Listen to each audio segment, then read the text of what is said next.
lives we've had structure, we've had a framework to follow, be it GCSEs, A-levels, and then uni exams. But when you come to consulting, when you join work, it's a new world. It's a big world where you have no one to hold your hand. So here are my 3 tips that I wish someone told me when I joined consulting. And these can be applied for an entry-level analyst to an experienced hire, but these are 3 tips to help kickstart your career. Hi, welcome to my channel. My name is Kajal, and if you're new here, I post content to do with consulting. If that sounds like something you're interested in, don't forget to hit the subscribe button. So my first tip is to network. Investing in some meaningful relationships will help kickstart your career, be it allowing you to new opportunities which aren't public, to professionally develop, to help expand your support network, maybe increase visibility with senior management, or even meet prospective mentors or clients. So you can network internally in your firm, and that allows you to build your personal brand and raise awareness about yourselves to others. It allows you to connect with people who are working in areas you may want to be involved in, or expertise on a client problem you may have. Next thing you need to do is schedule some time in their diaries. Usually 15 to 30 minutes is more than enough. 15 minutes usually I put in if it's someone who's really busy like a partner, and 30 minutes if it's someone who I think who may have some more time to spend with myself. And do remember that when you do email them, give them a little bit of background about yourself and why you're getting in touch. It might be to introduce yourself or maybe to understand what project opportunities they may have. The next thing you need to do is be prepared. So maybe read up on that person to understand what they do in the firm, and you can even write a few questions that you want to ask to help navigate your conversation with them. And also don't forget to go in with an outcome. How can they help you?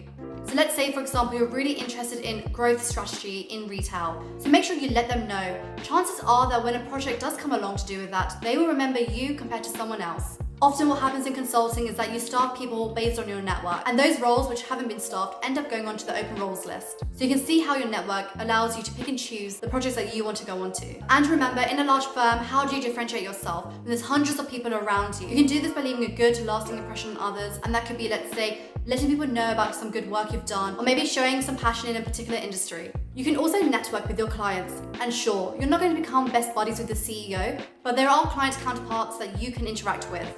Building lasting relationships with them will, 1, allow you to more easily get them to buy into some of the recommendations you make, and 2, also allow them to eventually be prospective clients for yourself. As you develop in your career, so will they. And when it comes to the point where you need to sell work, it's more likely that they will choose to trust you compared to a consulting agency they've never met before. It's never too late to invest in your network. The worst mistake you can do is by not trying at all. Tip number 2, find a coach that you want to learn from or aspire to be like. One of the benefits of working for a big firm is that you're going to be supported in a lot of ways. 1, being a coach who is there to help you meet your career goals, help you navigate through those critical career decisions, as well as help you solve challenging client situations. You can get priceless insights and knowledge from someone who's already been there and done it before. So who better to have as a sounding board for your ideas and your questions? Now, your coach can be there for your entire career, so it's really important you find someone you can aspire to be like. Maybe it's someone you want to follow in their footsteps and they can provide you a sample career pathway. Or maybe it's someone you want to learn something from, let's say something like public speaking skills. And make sure there's someone that you can confide in and you're comfortable speaking to. For instance, with my coach, I end up talking about exit opportunities as well as salary brackets in other firms. In a Big 4 firm, you're allocated a coach when you first start.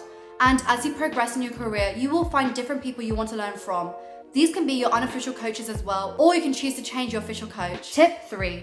If you're 100% sure you know what you want to focus your career in, specialize early. As you move higher and higher in your firm, you're going to be known for something. You're going to be building a personal brand around something. What you want to be known for is completely up to you. It might be a particular industry, let's say automotive, or a particular type of work, let's say customer research, or even a vendor like Adobe. Having a clear view of what you want to specialize in can be beneficial if you know that earlier.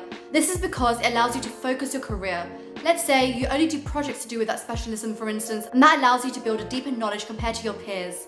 Sometimes this can even allow you to get promoted a little bit quicker than others. And if you don't know, fear not, you're completely in the same boat as I was. I had no clue what I wanted to end up doing, but my tip to you would be to get a good foundation in the different areas and industries so that you can start to cross off things you don't like to do. At the same time, you can get insight into different industries as well as different methodologies, and hence take that to your next project. This gives you an advantage in the way you think, as well as coming up with better ideas and better ways of doing things. So those are my 3 tips, and I hope that was useful. Leave me a comment in the box below so I can know what you thought of it, and I'll see you next time.